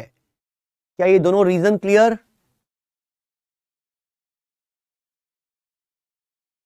ठीक, अब इनको दिखाते कैसे एनर्जी बैंड में, जरा वो भी समझ लो। मैं इनको जरा हटा दूं क्योंकि मुझे पिक्चर भी दिखानी है। यहां देखो भाई, ये एनर्जी लेवल दिखा रखे हैं, वैलेंस बैंड, कंडक्शन बैंड और बीच में छोटा सा एनर्जी गैप एक सेमीकंडक्टर के लिए। वैलेंस बैंड में इलेक्ट्रॉन्स, जो हमने इस पिक्चर में देखा उसको एनर्जी बैंड से भी सोच ले, समझ ले। वैलेंस बैंड में इलेक्ट्रॉन्स, कंडक्शन बैंड खाली। आपने एनर्जी दी, क्या हुआ भाई, कुछ इलेक्ट्रॉन चले गए कंडक्शन बैंड में। चले गए मतलब ये नहीं कि वो मूव कर गए, मतलब उनकी एनर्जी बढ़ गई, अब वो फ्री है, जैसे पोटेंशियल डिफरेंस होगा वो हट के निकल जाएंगे। और साथ में ही वैलेंस बैंड में होल्स क्रिएट कर देंगे। जैसे इलेक्ट्रॉन वैलेंस बैंड से जंप करके कंडक्शन बैंड में आया, मींस उसकी एनर्जी बढ़ गई, तो वहां पे एक होल क्रिएट हो गया, इलेक्ट्रॉन की डेफिशिएंसी हो गई, और एनर्जी दी तो कुछ और इलेक्ट्रॉन भी चले गए कंडक्शन बैंड में, यहां होल्स क्रिएट हो गए। अब ये कंडक्शन बैंड के इलेक्ट्रॉन जो है, ये तो इलेक्ट्रिसिटी कंडक्ट करने में हेल्प करेंगे। आप पोटेंशियल डिफरेंस अप्लाई कर रहे हो तो ये मूव कर सकते हैं, कर जाएंगे। लेकिन ये जो होल्स हैं ये भी हेल्प करते हैं, किसी और एटम का एक इलेक्ट्रॉन इन होल्स में मूव कर सकता है, मींस कुछ इस तरह से एनर्जी दी पोटेंशियल डिफरेंस की वजह से, वो इधर आ गया, होल वहां चला गया। ये किसी और एटम में हो सकता है, तो होल्स की हेल्प से भी इलेक्ट्रिसिटी कंडक्ट होती है। अगर वैलेंस बैंड में होल्स हैं तो वो भी इलेक्ट्रिसिटी कंडक्ट कर सकता है।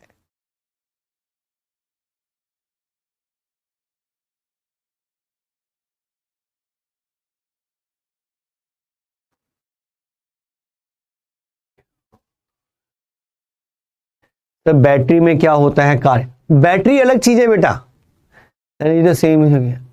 क्या ये थ्योरी समझ में आ रही है? प्योर सेमीकंडक्टर के अंदर इलेक्ट्रिसिटी कैसे कंडक्ट करा सकते हैं? मैं कहूं कि किसी भी मटेरियल में अगर कंडक्शन बैंड में इलेक्ट्रॉन्स हैं तो इलेक्ट्रिसिटी पास हो जाएगी। मान लो मैं कोई ऐसा मटेरियल बना दूं जिसके कंडक्शन बैंड में इलेक्ट्रॉन्स ही नहीं है, लेकिन वैलेंस बैंड में होल्स हैं, तो भी इलेक्ट्रिसिटी कंडक्ट हो सकती है। ठीक, तो यहां पर ये बता रखे हैं कि पूरी बता रखा है कि ये वैलेंस इलेक्ट्रॉन्स हैं, कोवलेंट बॉन्ड बने हुए हैं। ये ब्रोकन कोवलेंट बॉन्ड जो डॉटेड में दिखा रखे हैं क्योंकि वहां पे होल क्रिएट हो चुका है, इलेक्ट्रॉन की डेफिशिएंसी आ चुकी है। फ्री इलेक्ट्रॉन्स ये वाले जो मूव कर रहे हैं जिनकी एनर्जी बढ़ चुकी है, जो कंडक्शन बैंड में आ गई है, और होल्स एनर्जी बैंड में यहां दिखा रखे हैं और यहां पे होल्स दिखा रखे हैं इस तरफ। क्या ये चीज क्लियर है सबको? क्या ये क्लियर है? किसी प्योर सेमीकंडक्टर में इलेक्ट्रिसिटी कैसे कंडक्ट होती है? क्या क्लियर? सर एक्सट्रिंसिक क्या होती है अभी उसके बाद पढ़ेंगे बेटा, एक्सट्रिंसिक भी पढ़ेंगे। सर बैटरी इंपॉर्टेंट है? नहीं बेटा, अभी आपके लेवल के लिए जरूरत नहीं है बैटरी की। फोर्स इलेक्ट्रिसिटी का कॉन्सेप्ट नहीं आ रहा समझ। देख समझ ले बेटा आयुषी, फिर समझ। इलेक्ट्रिसिटी कंडक्ट करने का मतलब है कि चार्ज फ्लो करवाना है। ठीक, अब ऐसा समझ ले कि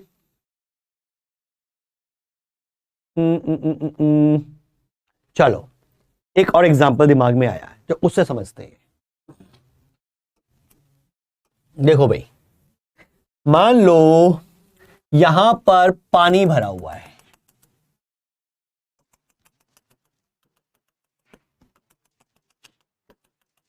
ये पानी भरा हुआ है और बहुत गहरा पानी है, और इसके ऊपर कुछ जगह जगह पत्थर पड़े हैं, कुछ कुछ गैप पे पत्थर पड़े हैं। ठीक है, और कुछ लोगों को यहां से यहां पहुंचना है, इधर से उधर जाना है। अब एक आदमी तो एक ऐसा पर्सन है जो उड़ सकता है, एज्यूम कर लो ऐसा कि वो उड़ सकता है, तो वो तो उड़ के आराम से इधर पहुंच जाएगा भाई, पहुंच जाएगा। और मैं कहता हूं यहां पर, और ये एक आदमी था जो उड़ सकता है, ये उड़ के वहां पहुंच गया। एक कहता हूं कि यहां पर एक आदमी खड़ा है, यहां भी आदमी खड़ा है, और एक पत्थर पे एक ही आदमी खड़ा हो सकता है और नहीं खड़ा हो सकता कोई, मान लो कोई और नहीं खड़ा हो सकता, एक टाइम पे एक ही आदमी खड़ा हो सकता है एक पत्थर पे। अब जो उड़ सकता है वो तो आराम से इधर आ गया, मूव कर गया। जब देखो मान लो ये वाला पत्थर मैं खाली कर दूं किसी तरीके से, ये वाला पत्थर खाली हो गया। अब क्या हुआ, ये आदमी उड़ नहीं सकता, लेकिन ये आदमी यहां से यहां जंप करके दूसरे पत्थर पे आ सकता है, आइए ना। तो ये यहां पर आएगा तो खाली पत्थर यहां हो जाएगा, खाली पत्थर मतलब होल, खाली स्पेस हो गया तो होल बन गया, यहां पर इलेक्ट्रॉन वहां चला गया। ये उड़ के वहां नहीं जा सकता, लेकिन यहां से यहां तो जा सकता है, आराम से कूद गया इफेक्टिवली। ये तो उड़ के जा ही रहे थे, ये भी चला गया, अरे यहां जगह खाली मिल गई, अब ये उड़ के यहां आ सकता है। जब ये उड़ के यहां आएगा तो यहां पर होल क्रिएट हो जाएगा, खाली पत्थर आ जाएगा। यानी कि ये खाली पत्थर जो है, इनमें से कोई खाली पत्थर है, वो भी इन पर्संस को इधर ट्रांसफर होने में हेल्प कर रहा है। और जो उड़ के आ रहे हैं वो तो आ ही रहे हैं, ये जो उड़ के आ रहे हैं ये फ्री इलेक्ट्रॉन्स, और जो ये ऐसे ऐसे मूव कर पा रहे हैं वो होल की वजह से मूव कर पा रहे हैं। देखो ये इलेक्ट्रॉन इधर चले गए, होल तो इधर आ गया, यानी कि होल्स की हेल्प से भी इलेक्ट्रिसिटी कंडक्ट हो सकती है। क्या ये बात समझ में आई? अब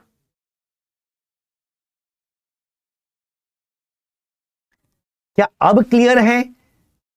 किसी भी मटेरियल में कंडक्शन बैंड में इलेक्ट्रॉन्स हैं, अरे अरे मैंने साफ ही कर दिया, कंडक्शन बैंड में इलेक्ट्रॉन्स हैं, अरे वो तो उड़ के चले जाएंगे भाई, फ्री है मूव करने के लिए, इलेक्ट्रिसिटी कंडक्ट कर रहे हैं। लेकिन वैलेंस बैंड में अगर कुछ होल्स भी हैं, वो भी तो इलेक्ट्रिसिटी कंडक्ट करने में हेल्प कर रहे हैं। क्या ये बात क्लियर? वाटर में पत्थर कैसे रखेंगे? अमिता बेटा कैसे कैसे क्वेश्चन पूछ रहे हो? अरे एग्जांपल दिया आपको समझाने के लिए कि इलेक्ट्रॉन्स कैसे मूव कर सकते हैं। या तो वो फ्री हो, उड़ के चले गए भाई, या फिर जगह जगह आसपास स्पेस मिल रहा है, चल मैं वहां नहीं आ सकता, यहीं कूद के और एक कूद के और एक कूद के आगे पहुंच जाऊंगा। क्या ये बात क्लियर?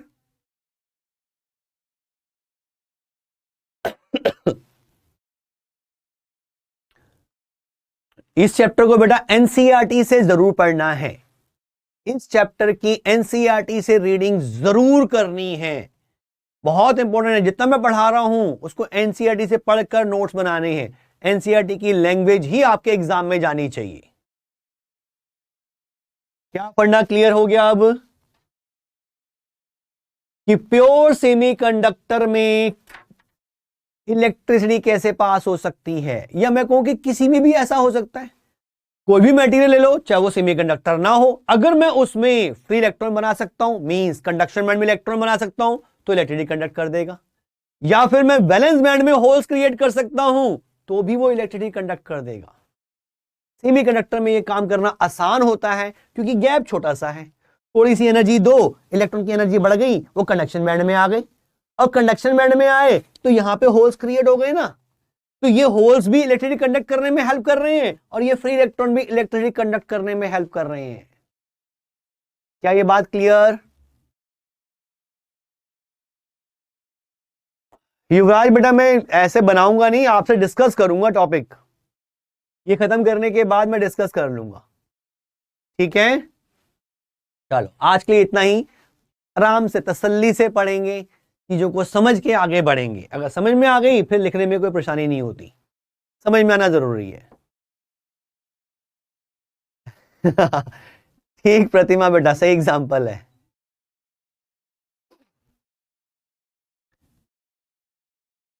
प्रखर बेटा आप एनसीईआरटी ही पढ़ें,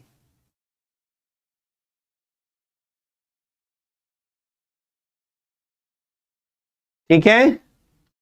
चलो नेक्स्ट क्लास में फिर मिलते हैं, आगे कंटिन्यू करेंगे। अभी इसके बारे में थोड़ा सा और पढ़ना है, फिर हम एक्सट्रिंसिक सेमीकंडक्टर, जिसे हम इम्प्योर सेमीकंडक्टर भी कहते हैं, वो भी पढ़ेंगे, ठीक?